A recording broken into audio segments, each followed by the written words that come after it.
Hi ladies, I figured I would do another video for you today. We got my husband's sperm results back. They're only up a couple percent from 0. So he still has very little.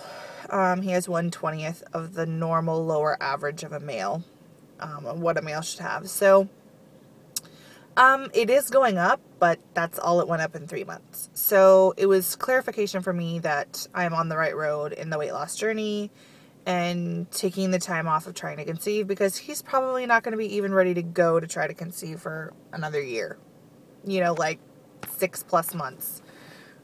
So I met with my nutritionist on the weight loss front today. I got kind of what my day will look like after the liquids and period foods. And it's actually doable.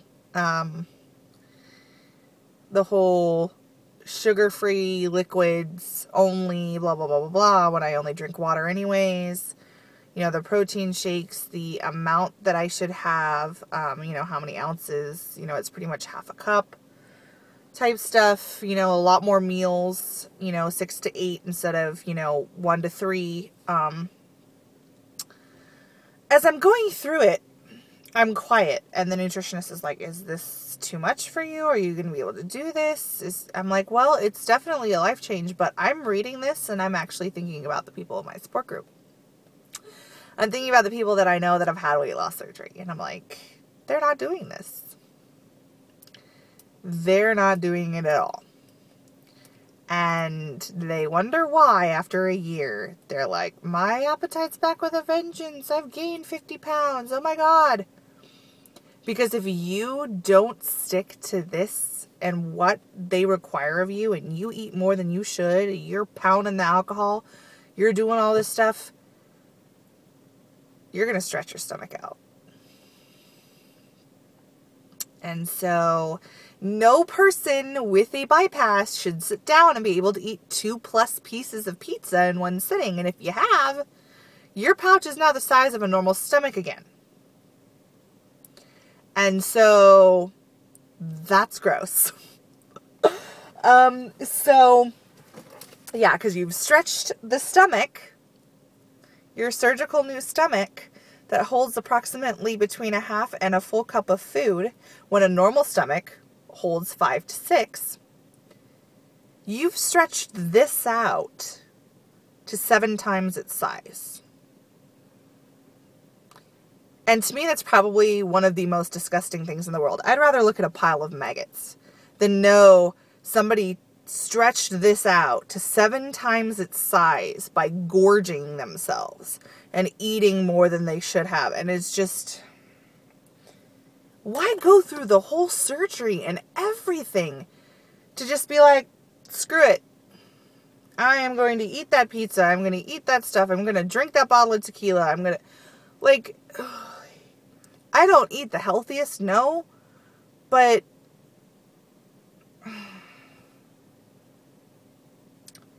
according to her, my daily intake and everything that I'm doing and what I'm eating is actually not far off from what I will be doing. The only difference is the portion size will be much different. And I will definitely have to get my protein shakes in and stuff like that.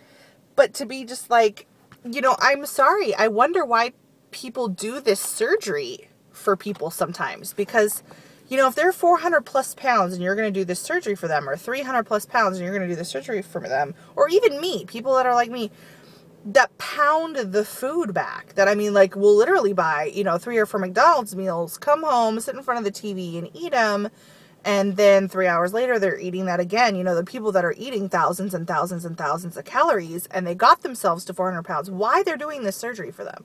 I get that they need to get the weight off and everything, but it's not like me that has PCOS that's fighting against genetics and PCOS and is eating as, decently, that is getting my fruits and vegetables and protein in. Yeah, I have my carbs, and I will not be able to have carbs anymore, but all they're doing is prolonging the inevitable.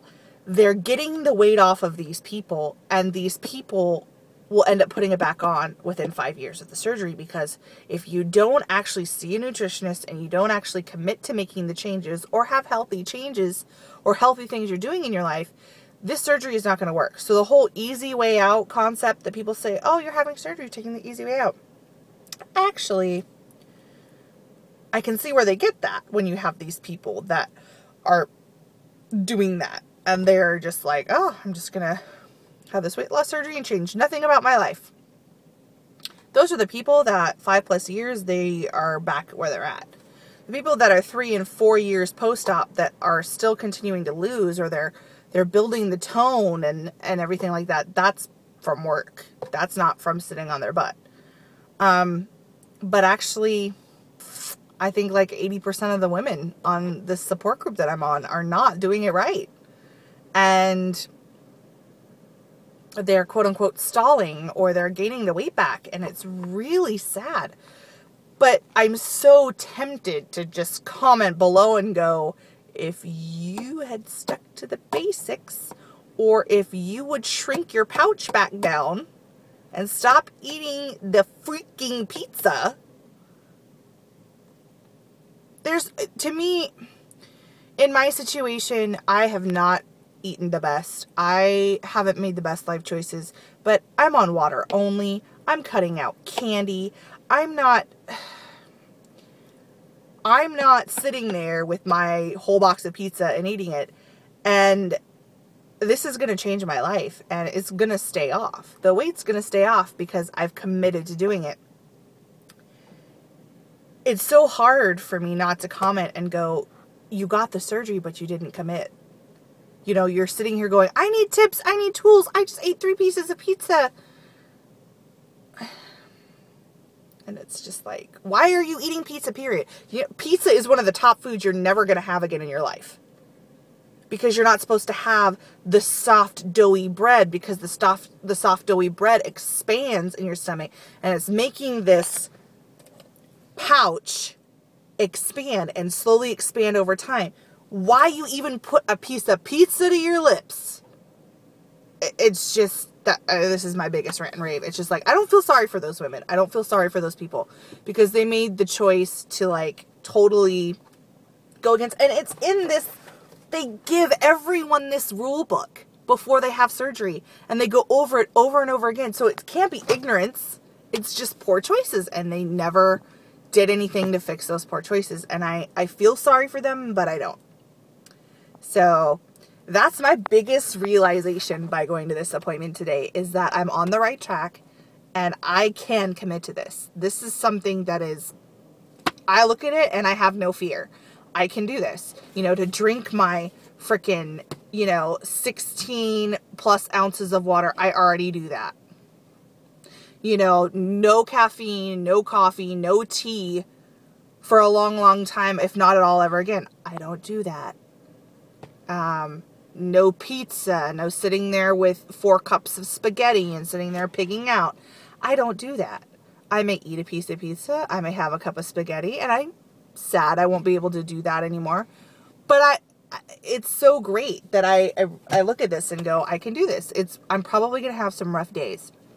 Don't get me wrong. I'm going to have those rough days where it's be like, oh, it would be really nice to be my fatty self again and be able to pick out on these foods. But you know what? I'm pretty sure I will feel so positive and so much healthier and have so much energy and possibly be able to carry children. And that excites me, and conceive on my own, and my high blood pressure. And I'm just so excited about it. And it just breaks my heart to see these women just throw their surgeon's time, the money, the pain and suffering, the stuff that they had to do to get the surgery, just because they couldn't put the alcohol down or put the pizza down.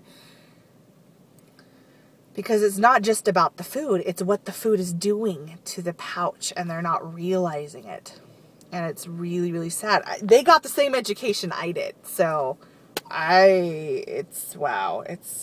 and revision surgeries and second revision surgeries. And you know, when I comment on them, I'm really careful to comment when I comment that I just go, you know, good luck. Hopefully this time it'll work out for you. And hopefully this time good choices are made, because everyone's sitting there going, congrats on your second revision. Congrats on your revision. And it's like,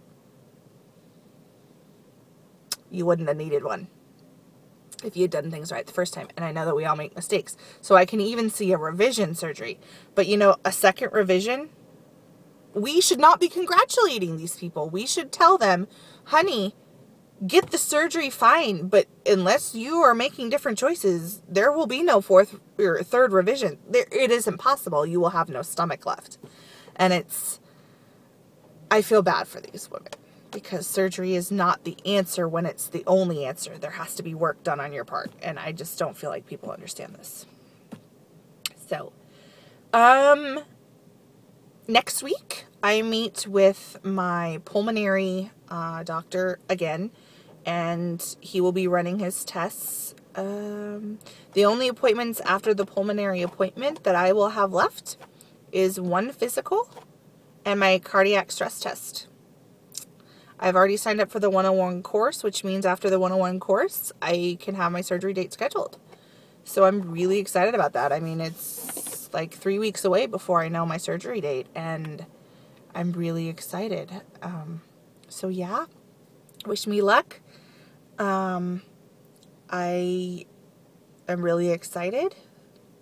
I will probably do an update next week after my appointments to let you know how they went. And yeah, so that's the update. All right.